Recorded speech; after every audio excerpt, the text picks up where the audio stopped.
Right now, Pittsburgh's best sports show is about to begin. Call us or tweet us. We've got things to talk about on the Ireland Contracting Nightly Sports Call. All right, thanks a lot, Paul, and thank you for tuning into the Ireland Contracting Nightly Sports Call. I'm Rich Walsh. I'll be joined by Mark Kaboly for tonight's show. We'll be talking about the Steelers and what's going on up at camp. I'm sure we'll be talking about Antonio Brown and what's going on with his feet. And we could talk a little bit about the Pirates if you want to. They lose again tonight. You can hear the fireworks downtown. It was fireworks night, and they're not shooting fireworks off because they lost. But they lost 7-5, and really another disappointing loss for the Pirates. For me right now, and I think I'd probably be in the majority, Mark, with all the fans out there that, hey, you know, I hope they lose the rest of the way out. And it's not because I'm not rooting against them. It's just I want to see them get a good draft pick at this point. Season is over. I know they're technically not in it, or technically not out of it, but they're definitely not in it. And, you know, if they can get a top 5, top 3 pick, these are guys that can change maybe the dynamic of the organization around a little bit and not be in the middle. And that's, I think, part of the problem with the Pirates over the last decade or so, that they've been drafting, you know, anywhere middle of the pack and up. You know what, Rich, if you follow Major League Baseball draft, that's sort of a crapshoot anyways. It is. I mean, what was it, 5-6 years ago that the Pirates passed on Machado for a guy like Tyon. So, I mean, in any other sport, I can see why you would like to tank it and try to get a better pick.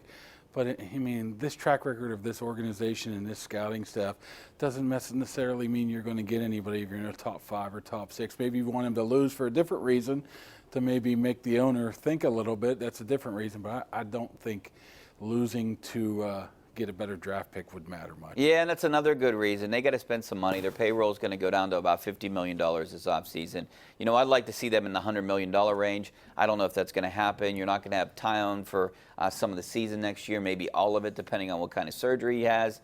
I don't know what the attendance was tonight, but I think there were a lot of people over there. I saw a ton of Mets fans just because it was also fireworks night, and I think that was part of their attendance tonight. So it's just it seems like another wasted performance by Chris Archer. I'd like to see him get some confidence back. And, you know, he pitched 6 innings, got in a little bit in trouble in the first inning, but then settled down and pitched a pretty good game. I think that's maybe where you'd like to see this go.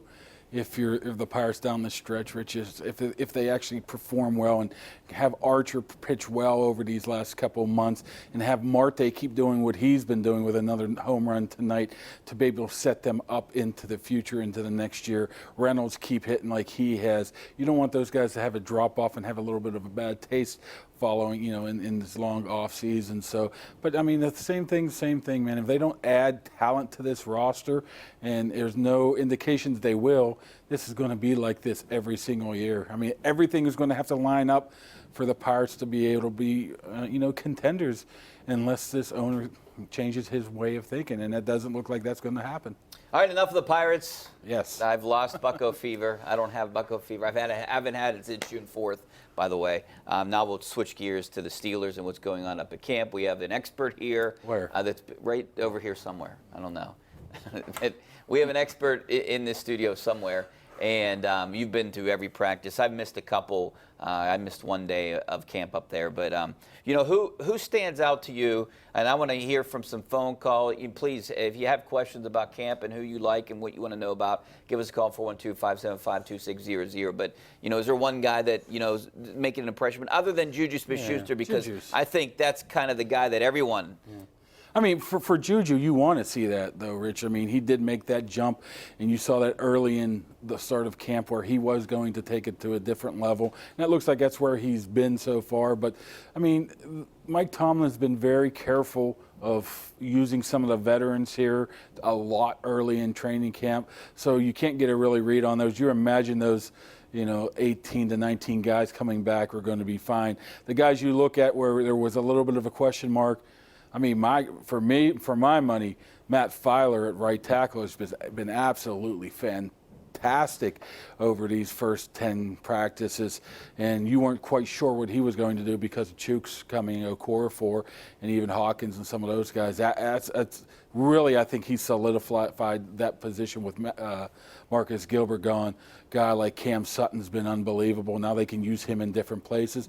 And a guy like Mark Barron, he hasn't been used a ton, Rich, in practice because they're trying to preserve him, but you can tell he's an upgrade of what they have. And what can you say about a guy like Devin Bush?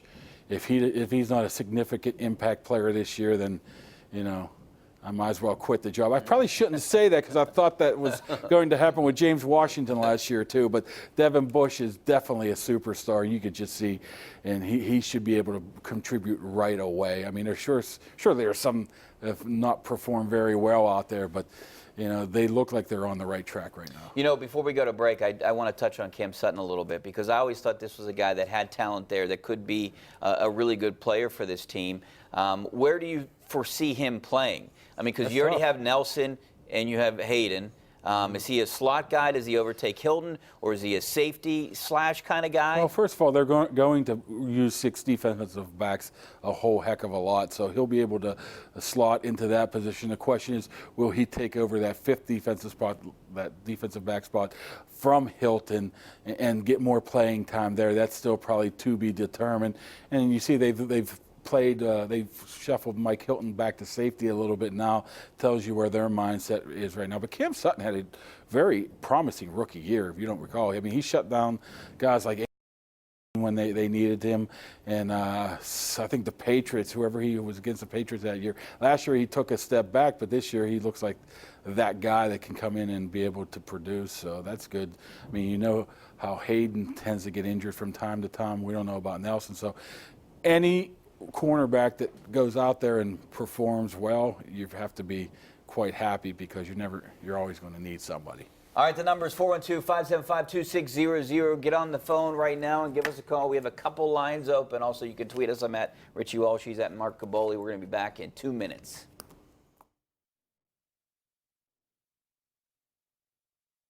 The Ireland Contracting Nightly Sports Call is brought to you by Ireland Contracting, putting new roofs on Pittsburgh homes for over 25 years. Call Ireland Contracting at 1-800-NEW-ROOF.